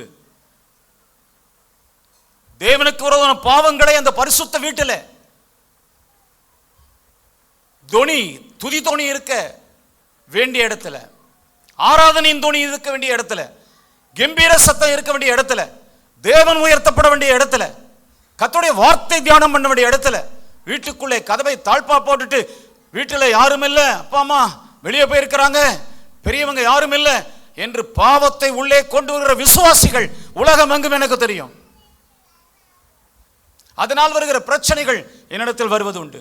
நான் என்னுடைய மொபைல் ஃபோன்லேருந்து உங்களுக்கு வாய்ஸ் மெசேஜ் எல்லாம் உங்களுக்கு ஒரு நாளைக்கு போட்டு காமிச்சா, இவ்வளோ பேருக்கு இன்னும் இடத்துல ஜெபிக்கும்படியெல்லாம் உங்களுக்கு வாய்ப்பு வருதான்னு. அற்புதங்கள் நடந்து கொண்டே தான் இருக்கிறது. பிரச்சனைகளுக்கும் தீர்வு உண்டாகி கொண்டே இருக்கிறது. எங்கெங்கிருந்தோ எனக்கு கனெக்ஷன் கிடைக்குது. நான் தேவ மனுஷனு கர்த்தர் நினைச்சிருக்கிறாரு, என்னை அழைத்து இருக்கிறார். அதனால நான் ஜெபிக்கிறேன், அற்புதங்கள் நடக்குது. கர்த்தருக்கு சார். ஒரு ஹேண்டிகேப் கோவிந்தராஜன் பேரு, நேற்று 9 முறை என்னை கூப்பிட்டுருக்காரு. ஒரு வாரமா பல தடவை கூப்பிட்டுட்டாரு. ஒரே ஆளுக்கு ஜெபிப்பது எப்படி தான் ஜெபிச்சாச்சே. கடைசியில் வாய்ஸ் மெசேஜ் அனுப்புறாரு. எத்தனையோ இடங்களிலே ஜெபித்து கொண்டேன், எவ்வளோ நான் கதறினேன், எனக்கு ஒரு வேலை வேணும், நான் ஒரு ஊனமுற்றவன், எனக்காக ஜெபிங்கன்னு. நீங்கள் ஜெபிச்சிங்க, டிஎன்சிசியில் எனக்கு வேலை கிடைச்சிருச்சு. கைகளை கொட்டி கர்த்தரை துதியுங்கள். ஹல்லேலூயா, ஹல்லேலூயா. இப்படியாக வாய்ஸ் மெசேஜ் பண்ணி ஆச்சரியப்படுவீங்க. நான் அதனால பெருமைப்படக்கூடாது, பெருமைப்பட மாட்டேன், என்னை தாழ்த்தி கொள்ளுகிறேன். ஆனால் கர்த்தருடைய மனுஷனா நீ இப்போ பாரு, என்ன ஏதோ பர்சனலாக ஏதோ பேசுகிறாருன்னு யாரும் நினைச்சிடக்கூடாது. ஹாப்பி ஹோம், மகிழ்ச்சியான குடும்பம், பாவம் பிரவேசிக்க கூடாது. எப்பொழுதும் பரிசுத்தத்தை காத்துக்கொள்ளணும். வீடு முழுக்க இயேசுவுக்கு தான் சொந்தம். எல்லாரும் கைகளை உயர்த்தி சொல்லுங்க, ஆமென் சொல்லுங்க. ஹல்லேலூயா. உபாகமம் 7:25-26. அவர்கள் தேவர்களின் விக்கிரகங்களை அக்னியினால் சுட்டெரிக்க கடவாய், நீ அவைகளால் சிக்கிக்கொள்ளாதபடிக்கு அவைகள் இருக்கிற வெள்ளியையும் பொன்னையும் இச்சியாமலும் அதை எடுத்துக்கொள்ளாமலும் இருப்பாயாக. அவைகள் உன் தேவனாய கர்த்தருக்கு அருவருப்பானவைகள். அவைகளைப் போல நீ சாபத்துக்குள்ளாதபடிக்கு அருவருப்பானதை உன் வீட்டிலே கொண்டு வராயாக. அதை சீ என்று வெறுத்து முற்றிலும் அருவருக்க கடவாய். அற்ப ஆதாயம், பேய் பிசாசு பில்லி சூனிய விக்கிரகம், நேரங்காலம் பார்க்குதல். என்ன கேட்டா எல்லாரும் செவ்வாய்க்கிழமையில கல்யாணம் நடத்துங்க. என்ன பாஸ்டர் செவ்வாய்க்கிழமையில கல்யாணம் நடத்தினா ஆசீர்வாதமா இருப்பீங்க. ஹல்லேலூயா. எல்லா பொருளும் கொஞ்சம் சீப்பாக கிடைக்கும். ஹல்லேலூயா. எல்லா மண்டபமும் கிடைக்கும் ஈஸியா. அப்போ செவ்வாய்க்கிழமையில கல்யாணம் நடத்துனதுக்கு என்னங்க ஆதாரம்னு சொன்னா, யோவான் 2ஆம் அதிகாரத்தில் ஆண்டவர் செய்த முதல் அற்புதம் கல்யாணத்தில். அது என்ன கிழமை தெரியுமா? கானா ஊரிலே 3ஆம் நாளிலே. 3ஆம் நாள்னா என்ன? ஞாயிறு, திங்கள், செவ்வாய். கடவுள் சொல்றதுக்கு ஆப்போசிட்டா உல்டாவா உலகத்துல எல்லாம் பண்ணி வச்சிருக்கிறான். நீங்களும் நானும் ஜோசியம் பார்த்துட்டு, காலம் பார்த்துக்கிட்டு, ஜாதகம் பார்த்துக்கிட்டு மனுஷனுடைய உலகத்தாருடைய வழியில விக்கிரகத்துக்கு அடிமையாயிட்டு போயிட்டு இருக்கிறோம். இந்த திருச்சபையில எல்லாரும் நல்ல தீர்மானம் எடுக்கணும். செவ்வாய்க்கிழமையில தான் ஃபங்க்ஷன்லாம் வைப்போம். ஆமென். கைகளை கொட்டி கர்த்தரை துதிங்க பார்க்கலாம். ஹல்லேலூயா. உலகத்துக்கு காண்பிப்போம் அதெல்லாம் ஒண்ணும் இல்லடா நான் பயமுறுத்தி வச்சிருக்கிறான்னு சொல்லிட்டு. வீட்டுக்குள்ள கொண்டு வரது சாபத்தீடானது, அருவருப்பானது, அருவருக்கப்பட சீனு வெறுக்கப்பட வேண்டியது. ஒரு கேரி பேக்ல ஒரு விக்கிரகம் இருந்துச்சுன்னா அந்த கேரி பேக்கை இச்சிக்காத. ஓ நல்லா இருக்கு ஆனால் விக்கிரகம் இருக்க, தூக்கி ஏறி கொளுத்தி போடுங்க. அதில் பவர் இருக்கா? இல்லை. ஆனால் கொஞ்சம் கொஞ்சமாக ஒன்று நகர்த்திரும். ஆமென். நம்முடைய பிடிவாதத்தை என்ன செஞ்சிடும்? மாத்திரும். அதனால எந்தெந்த விதங்களில் பேய்களை, விக்கிரகாராதனைகளை, அந்த நேரம் கால பார்க்கறத, ஜோசியம் பார்க்கறத, உலக வழக்கங்களை தவிர்க்க முடியுமோ, தாண்ட முடியுமோ, தூக்கி எறிய முடியுமோ செய்யணும். நம்முடைய வீடு கர்த்தர் உலாவும் வீடு. நம்முடைய வீடு தேவனுடைய சமூகம் நிரம்பின வீடு. கைகளை கொட்டி கர்த்தரை துதிப்போம். இப்ப நான் சொன்னதை நல்லா கவனிங்க. ஒன்று ரட்சிக்கப்பட்ட வீடா இருக்கணும். இன்னொன்று பாவம் பிரவேசிக்காம தடை செய்யப்பட்ட வீடா இருக்கணும். மூன்றாவது இயேசுவின் இரத்தம் பூசின வீடா இருக்கணும். யாத்திராகமம் 12:13 நீங்கள் இருக்கும் வீடுகளிலே அந்த இரத்தம் உங்களுக்காக அடையாளமாய் இருக்கும். அந்த இரத்தத்தை நான் கண்டு உங்களை கடந்து போவேன். நான் எகிப்து தேசத்தை அழிக்கும் போது அழிக்கும் வாதை உங்களுக்குள்ளே வராதிருக்கும். இயேசுவின் இரத்தம் பூசணும் எவ்ரி டே. யோபுவை போல எங்களுடைய குடும்பத்தில் என் பிள்ளைகளோ யாரோ அருவருப்பான காரியத்தை மொபைல் ஃபோனில் ஆபாசத்தை பார்த்துருப்பாங்கன்னா, இன்டர்நெட்டில் ஏதாவது யாரோட தொடர்பு கொண்டிருப்பாங்கன்னா, தேவையில்லாத பழக்கங்கள் வழக்கங்கள், அவர்களுக்கு காதல் இதெல்லாம் வந்திருக்குமேனா, இந்த வீட்டை நான் சுத்தம் பண்ணுறேன், என்னை மன்னியும், என் குடும்பத்தை மன்னியும், என் பிள்ளைக்காக கெஞ்சுறேன், அவளுக்காக அவனுக்காக நான் உன்னிடத்துல மன்றாடுகிறேன். ஆண்டவரே மன்னியும், சிறு பிள்ளை தெரியாமல் செஞ்சுட்டான் ஆண்டவரே, ஸ்மோக் பண்ணுறான் ஆண்டவரே, சினிமா பார்க்குறான், இந்த டிவி ஆண்டவருடைய பாடல்களையும் பாடுது, சினிமா பாடல்களையும் பாடுது, இந்த குடும்பத்தில் அருவருப்பு வருது, இந்த குடும்பத்தில் இந்த ஃபேமிலிக்குள்ளே இந்த தேவனுடைய சன்னிதானம் இருக்கிற இந்த இடத்துக்குள்ளே அசுத்தங்கள் வந்து விட்டது. அது நிமித்தமாய் ஒரு தீமை இருக்குது, எனக்கு நல்லா தெரியுது, ஒரு சங்காரம் இருக்கு, ஒரு அடி இருக்கு, ஒரு மரண அடி இருக்கு, ஒரு விபத்து இருக்கு, ஒரு ஆபத்து இருக்கு. ஆண்டவரே என் பிள்ளைகள் செய்த பாவத்தை எனக்கு மன்னியும், என் குடும்பத்தை மன்னியும், இரத்தத்தினால் கழுவும், இரத்தம் பூசு. எத்தனை பேர் ஆமென் சொல்ல முடியும்? இன்னொரு முறை பாவ மன்னிப்புக்காக பரலோகத்தின் தேவனை நோக்கி மன்றாடுகிற அப்பாவாக, மன்றாடுகிற அம்மாவாக, மன்றாடுகிற பிள்ளைகளாக இருக்க வேண்டும். ஆமென். கர்த்தருக்கு ஸ்தோத்திரம். நான்காவது, யுத்தத்திற்கு பயிற்சி கொடுக்கும் குடும்பமாய் இருக்க வேண்டும். ஆதியாகமம் 14:14 தன் சகோதரன் சிறையாக கொண்டு போகப்பட்டதை ஆபிரகாம் கேள்விப்பட்ட போது தன் வீட்டிலே பிறந்த கை படிந்தவர்களாகிய 318 ஆட்களுக்கும் ஆயுதம் தரிப்பித்து 318 அதனுடைய கூட்டுத்தொகை ஒரு டீச்சர் சொல்லுங்க பார்க்கலாம். ஆண்டவர் இயேசு 12 பேருக்கு பயிற்சி கொடுத்தார். அதை ஆபிரகாம் அப்பொழுதே செய்தார். ஹல்லேலூயா.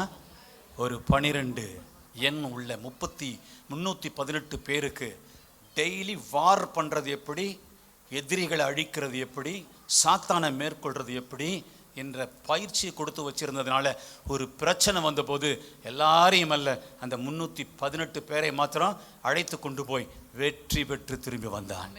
உங்கள் பிள்ளைகளை நீங்கள் ஜெபத்தில் பயிற்சிக்கணும்.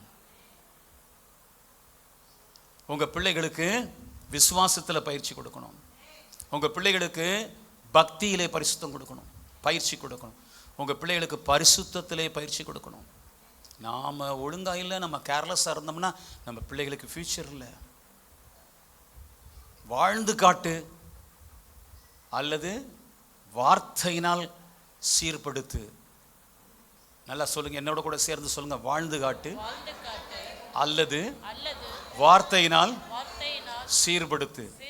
ஆனால் என்னுடைய சரியான நான் ஊழியக்காரனாக இருந்தால் சொல்ல வேண்டியது என்ன தெரியுமா? வாழ்ந்தும் காட்டு, வார்த்தையிலும் சீராக்கு. ஆமென். ஹல்லேலூயா. நம்ம வாழ்ந்து காட்டாம அவங்க திருந்த மாட்டாங்க. வெறும் வார்த்தையினால் ஒரு பலனும் இல்லை. யுத்தத்திற்கு பயிற்சி கொடுக்கும் வீடு நம்ம வீடு. ட்ரைனிங் சென்டர், பிரேயருக்கு ட்ரைனிங், ப்ரீச்சிங் ட்ரைனிங், சபைக்கு ட்ரைனிங், ஆராதனைக்கு செல்வதற்கு ட்ரைனிங், உபவாசத்துக்கு ட்ரைனிங். நம்ம வீட்டில் நாம ஒரு ட்ரைனராக இருந்து ட்ரைனிஸ்க்கு ட்ரைன் பண்ணணும். டீச்சராக இருக்கணும், உபதேசிக்கிறவனாக இருக்கணும், படியணும், சீர்படுத்தணும், ஒழுங்குபடுத்தணும். நம்ம வீட்டில் ஒரு அந்நியர்கள் வந்து தங்கி இருக்கிறாங்கன்னா நல்லா தூங்கணும். தூங்குறதுக்கு தாலாட்டு போடக்கூடாது. காலையில் போய் உசுப்பி விட்டு, நான் சொன்ன மாதிரி கிள்ளி விட்டு எழுப்பி ஜெபம் பண்ணு. ஜெபிக்க முடியலன்னா ஓடு இந்த இடத்த விட்டு. ஆலயம் இது. இந்த இடத்துல இதில் ரொம்ப நான் வைராக்கியமாக இருப்பேன். இந்த மேடையில் படுத்து தூங்குவான். இது பலிபீடம். ஆமென். கர்த்தருக்கு ஸ்தோத்திரம் உண்டாவதாக. இது கர்த்தருடைய சத்தம் வருகிற இடம். இந்த இடத்துல வந்து போர்வையை போட்டுக்கிட்டு 4 ஃபேனை போட்டுக்கிட்டு தூங்கி எத்தனை பெல் அடித்தாலும் எந்திரிக்க மாட்டான். காரணம் என்ன? தேவ பயம் இல்லை. உபதேசம் பண்ணுகிறோம். செய்யாதடா தம்பி, ஆலயத்தில் தூங்காத. ஆலயம் என்பது ஜெப வீடு, ஆலயம் என்பது ஆராதனை ஸ்தலம், ஆலயம் என்பது தேவன் நடமாடும் இடம், அவர் பிரசன்னம் உள்ள இடம், அவர் சமூகம் உள்ள இடம். சகாரியாவோடு ஆண்டவர் எங்கிருந்து பேசினார்? பலிபீடத்திலிருந்து பேசினார். இது எப்பொழுதும் பரிசுத்தமாய் காக்கப்பட வேண்டிய இடம். எத்தனை பேர் விசுவாசிக்கிறீங்க? ஹல்லேலூயா. அதே போல உங்க வீட்டையும் நீங்க மாற்றணும். உங்க வீடு ஒரு ஆலயமா இருக்கணும். உங்க வீடு ஒரு பயிற்சி கொடுக்கிற இடமா இருக்கணும்.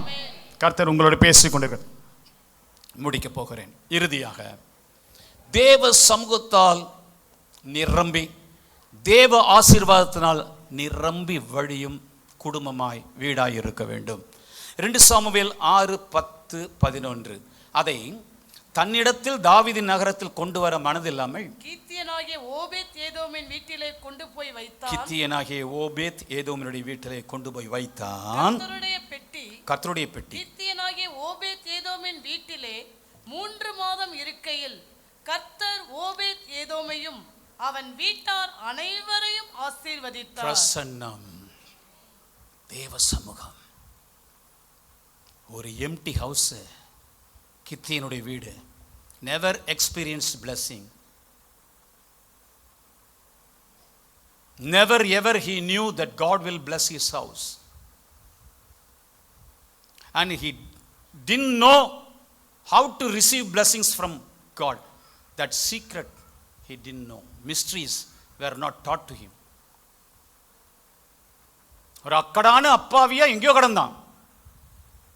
பிரசன்னம் வீட்டை நோக்கி வந்தது. தேவ சமூகம் வீட்டை நோக்கி வந்தது. நீங்களும் நானும் ஒரு கித்தியனை போல தான் இருக்கோம். நம்ம ஒன்றும் அறியாமல் இருந்தோம். இந்த ருசி, இந்த ஆண்டவரை பற்றி ஒன்றும் தெரியாமல் இருந்தோம். தேவனுடைய பெட்டி நம்ம வீட்டுக்குள்ளே வந்துச்சு. தேவனுடைய சமூகம் நம்ம வீட்டுக்குள்ளே வந்துச்சு. எல்லாரும் ஒரு அல்லேலூயா சொல்லலாமா? தேவ சமூகம் இருக்கிற வீட்டில் தேவ ஆசீர்வாதம் இருக்கும். தேவ சமூகம் நிறைஞ்ச வீட்டா நம்ம வீட்டை மாற்றிட்டோமா? வாக்குவாதமும் கலகமும் சண்டையும் இல்லாத வீடாய் மாற்றிட்டோமா? சோம்பேறித்தனமும் அசம்பந்தமும் இல்லாத வீடா மாற்றிட்டோமா? துதி பாடல்களால் வேத வசனத்தினால் நிரம்பின வீடாய் மாற்றிட்டோமா? நம்முடைய வீட்டில் வசனம் தொங்குகிறது மாத்திரம் அல்ல, வசனம் சொல்லப்படணும். ஆமென். வெளியில் என்ன நீங்கள் வச்சுருந்தாலும் அது ஐடியலாக இருக்கும், அது லைஃப் லெஸ்ஸாக இருக்கும். அது உன்னுடைய இடத்துல, உன் வாயில, உன்னுடைய வாழ்க்கையில் வரும்போது அது ஜீவன் உள்ளதாக மாறும். பைபிளே கூட நீங்கள் உச்சரிக்கலன்னா வேஸ்ட்டு. இது வந்து dead words. when it is read, meditated, அது வந்து உங்கள் வாழ்க்கையில் கிரியை செய்யும்போது இடம் கொடுக்கும் போது தான் அந்த ஜீவன் வருகிறது. ஆமென். அதாவது கடவுள் விரும்புகிறத ரெவலேட் பண்ணி வச்சிருக்கிறாரு. அந்த ரெவலேஷனுக்கு நம்ம என்ன செய்யணும்? லைஃப் கொடுக்கணும், உயிர் கொடுக்கணும்னா உதட்டிலே, ஆமென், வாயில என்ன இருக்குதான்? ஜீவனும் மரணமும் நாவின் அதிகாரத்தில் இருக்கான். அப்போ வசனத்தை உங்கள் வீட்டில் விதைக்கணும், வசனத்தை உங்கள் வீட்டில் உச்சரிக்கணும், வசனம் உங்கள் வீட்டில் ப்ளே பண்ணணும், வசன சத்தம் உங்கள் வீட்டில் கேட்டுட்டு இருக்கணும். இது தேவ சமூகமாக இருக்கணும். எத்தனை பேர் விசுவாசிக்கிறீங்க? 5 காரியங்களாய் பிரித்து சொன்னேன். 5 காரியங்கள் மகிழ்ச்சியான குடும்பத்திற்கு அது மகிழ்ச்சியாக இருந்த குடும்பம், சமாதானத்தினால் நிரம்பின குடும்பம், தேவ வல்லமையினால் நிரம்பின குடும்பம், துதியினால, ஆராதனையினால, ஜெபத்தினால, வேத வசனத்தினால் நிரம்பின குடும்பம், அது ஒற்றுமையான குடும்பம். இந்த 5 ஆசீர்வாதம் இருக்கணும்னா பாவத்தை வெளியேற்றி ரட்சிக்கப்பட்ட குடும்பமாக இருக்கணும். மீண்டும் பாவம் வராம உட்புகாத வீடாய் அது காக்கப்படணும். 3வது, அது இரத்தம் பூசப்பட்ட பாவ மன்னிப்பை ஆண்டவரிடத்தில் கேட்டுக்கொண்டிருக்கிற ஒரு வீடாக இருக்கணும். 4வது, அது பயிற்சி கொடுக்கிற வீடா இருக்கணும். 5வது, அது தேவ சமூகத்தால் நிரம்பி ஆசீர்வதிக்கப்பட்ட வீடா இருக்கணும். ஹல்லேலூயா, ஹல்லேலூயா.